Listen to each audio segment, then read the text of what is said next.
Taylor Swift, one of the most famous and influential women in the entire world right now, needs no introduction whatsoever, and in this video I'm going to be talking about a bunch of situations involving Taylor Swift, my thoughts on her as an artist, as a person, as an influencer, her fan base, a bunch of different things. Different style of video today, it's going to be a lot longer, so if you dig it, please let me know by leaving a like on this video and subscribing if you haven't yet subscribed. And yeah, let's just get into it. I am constantly reminded of Taylor Swift's existence, you know, whether I'm scrolling on social media and I see something involving her like a headline, or if I walk into a Starbucks, her voice enters my ears with no heads up and no consent, or if I'm trying to watch the Super Bowl and every 5 seconds the camera is showing her in the audience because she's dating Travis Kelce. It's like, okay, are we here to watch football or what are we doing? Now, I'm just gonna get this out of the way because I think my audience might think that I hate Taylor Swift or something. I really have no problem with her at all. I don't listen to her music, but again, like, I'm not the demographic for that music at all. A lot of the substance is stuff I can't relate to at all, you know, talking about her ex-boyfriends and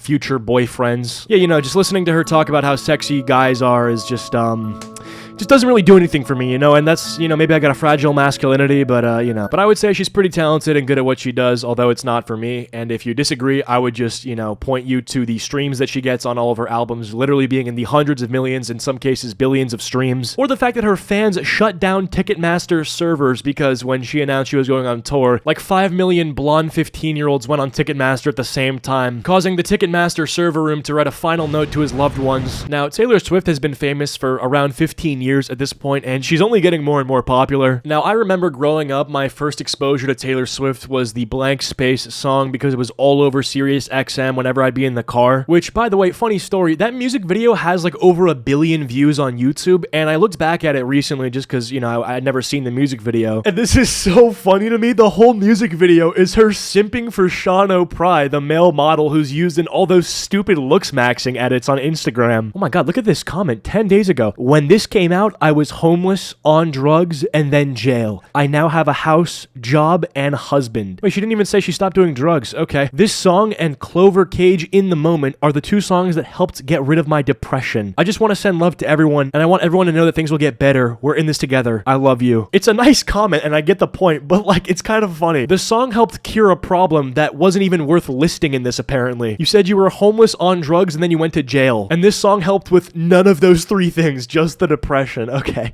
I'm sorry, this person's probably fine. But yeah, Blank Space was my first exposure to Taylor Swift, and actually no, it may have been Shake It Off. I forget which one came first, but yeah, she had a few really big songs back when I was in middle school that just blew up. And then I remember before I heard any of her songs, I knew about that situation with her at the Grammys where Kanye took the mic and was like, I'm gonna let you finish, but Beyonce had one of the best songs of the year. And that was back in 2009, so like 5 years before Blank Space and Shake It Off. And I realize now how culturally significant of a moment that was, man. Like, I see that I'ma let you finish gif like literally everywhere. That was the first exposure to some of Kanye's antics, we'll say, and you know, more than 10 years later, we're still getting a lot of those. But yeah, dude, and I remember Kanye in like Life of Pablo, he had a song called Famous, and he was like, I'm sorry to Taylor, but I made that bitch famous, something like that. So the beef, I don't think it's inconclusive, okay? The beef is still, I guess, going or something since 2009, and you know, fans of Taylor Swift who weren't even alive when this took place, you know, they hate Kanye fans. They're like, this is unacceptable. He should have never said that. He should have never interrupted her. It's like, yeah, he probably shouldn't have, but you're gonna tell me you have beef with an entire fan base of an artist because of that one thing? Okay, that seems a little silly. And then I also remember that Apple Music promotion she did with Drake, where Drake was singing Bad Blood, and I think Taylor Swift was on the treadmill rapping some of Drake's lyrics. I only honestly remember that because Drake was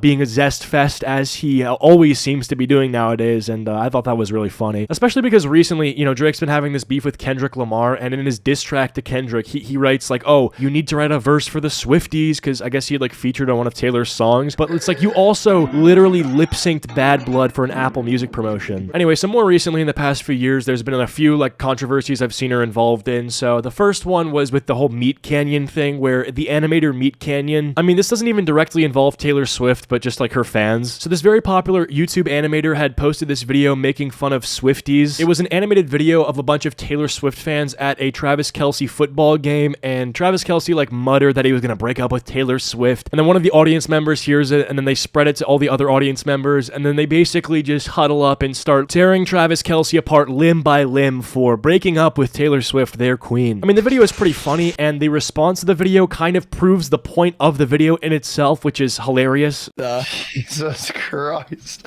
Dude, the dinosaur noise. This is not what happens! So the point of the video is basically saying, hey, Taylor Swift fans can be a little bit nuts. You know, the Swifties, they are kind of a cult-like audience, and they don't take criticism of Taylor Swift very well, and yeah, that point was kind of proven in the response to this video, because if you go to Twitter, people were sending death threats to MeatCanyon. Not even on Twitter. I guess a lot of Swifties who had the video in their YouTube recommended thought it was going to be funny and relatable for them, but ended up getting offended and writing hate comments in the YouTube comment section. They watch these people, millions of these people watch Twitter so intently, just waiting to hear anything related to Taylor Swift, and whenever they see anything, especially negative, they react in the most evil and rude ways possible. The first fucking thing that I saw was this. November 15th, 2023, 3 a.m. And it's just a quote tweet of MeatCanyon. Dude, look at this. Isn't this crazy? This is insane.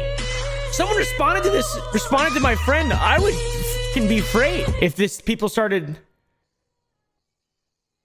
What does that mean? I don't like it, dude. Is that a Swift song? I've never heard that song before. I did an entire video going over this situation, so if you're interested, you can just check it out for yourself. But MeatCanyon ended up making a response video to this himself, and you know, you can go watch that if you want. But I think the point of this video kind of proved that, yeah, Taylor Swift fans can be a little bit crazy and unhinged. Now, I don't think they're as bad as like K-pop stans or some other groups on the internet. I mean, by far, they're really not that bad compared to others. But that doesn't make criticism of them invalid at all. And I gotta say, I'm a little bit confused because, you know, Taylor Swift's music isn't like, I don't think it sends a bad message to listeners. I mean, there's so much garbage out there when it comes to music, and I listen to a lot of it. I mean, honestly, I'm guilty of it. Like, when I'm in the gym, sometimes I put on music that, like, explicitly references gun violence and drug use. Now, I don't relate to that at all, and it sends a pretty bad message, right? But Taylor Swift's music, which is objectively more marketable and more safe and more palatable, why are the fans of that music more crazy on the internet than the fans of the music that involves guns and shooting? Now, the next thing I want to talk about was an interesting controversy. I forget when this happened, but this was so funny to me. So, in Taylor Swift's music video for the song Anti-Hero, which I'm sure you've heard the song. I can't play it for copyright, but if I played it, you'd know what it sounds like. But in this music video, she actually got backlash for a scene in it that she ended up, I guess, deleting according to this video. So in this scene, Taylor Swift steps on a scale, and instead of it showing a number of how much she weighs, it just says fat. And then she looks over at another version of herself who appears to disapprove of that. The whole point of the scene is to show that, you know, she struggled with like eating and body perception, right? And like how she views herself, like how she might perceive herself to be fat, but in reality, like, she's not fat, and it's like depression, self-deprecation, that sort of thing, right? Well, funny enough, this went viral on Twitter. I forget when this was, probably like a year ago at this point, but I had seen this on Twitter where people were upset because, by the way, I shit you not, this was the criticism. I can't find tweets for it because it was old, but I'm sure my editor can find something. The criticism was that because she's skinny and conventionally attractive, that her body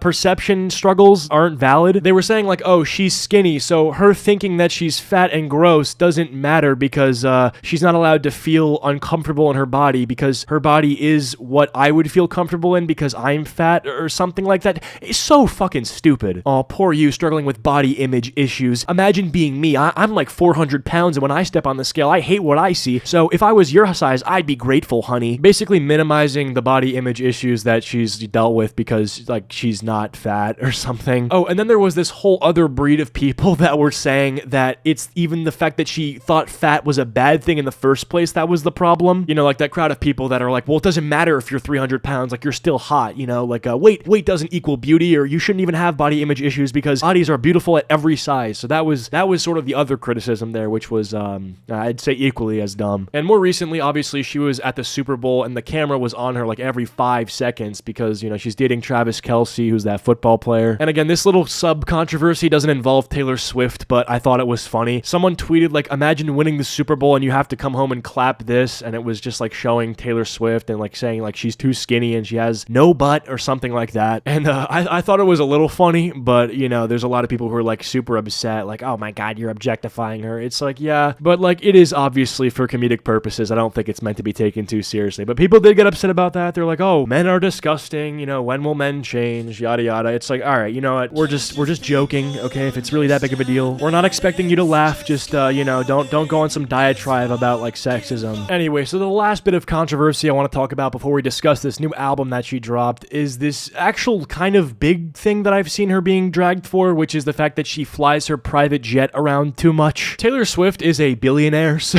at this point, I think it's a little bit, you know, naive to assume she's gonna be on like NYC subway level transport, like on a bus. You could say she's being elitist by flying a private jet, but like, yeah, I don't know what to tell you. She's elite, you know, and she's like an elite level person. When people talk about the elite, they're talking about people with comparable net worths to Taylor Swift. So the criticism is that, you know, she flies the plane around too much, which emits CO2, which is bad for the environment and negatively contributes to climate change. I've even seen some crazy stuff. Like, I think there's a Twitter account that tracks Taylor Swift's jet movement. They literally, dude, every time she takes a flight, there's a Twitter account that maps where she flew out of and where she flew into. That is next level stan behavior, man. Like, in what way does this information benefit your life at all? Look at this too. Okay, I'm on the account right now, and it's showing a recent flight that she took from Burbank, California to Nashville, Tennessee. The approximate flight time is 3 hours and 16 minutes. And get this, okay? 1,790 miles, 1,243 gallons, 8,329 pounds of jet fuel used. About $7,000 was the cost of fuel, and 13 tons of CO2 emissions. I don't know how to tell you this, but I don't care. I mean, I get the climate change thing is like, okay, yeah, it's probably not good that, you know, this is pollution and stuff. But dude, if she ended up flying commercial, you understand your flight would never take off. Like the amount of delays that would take place because Taylor Swift is on board. In some ways, it's actually kind of dangerous for her to fly commercial because she would get mobbed. It would be a total disruption. It would just not be good. And on top of that, I can't even blame her, man. Like, even if she wants to fly 30 minutes to Costco to get some more eggs, I don't even blame her, bro. I wouldn't even want to be out in public if I was Taylor Swift, because every time you're in public, you're gonna get approached by some girl who's like,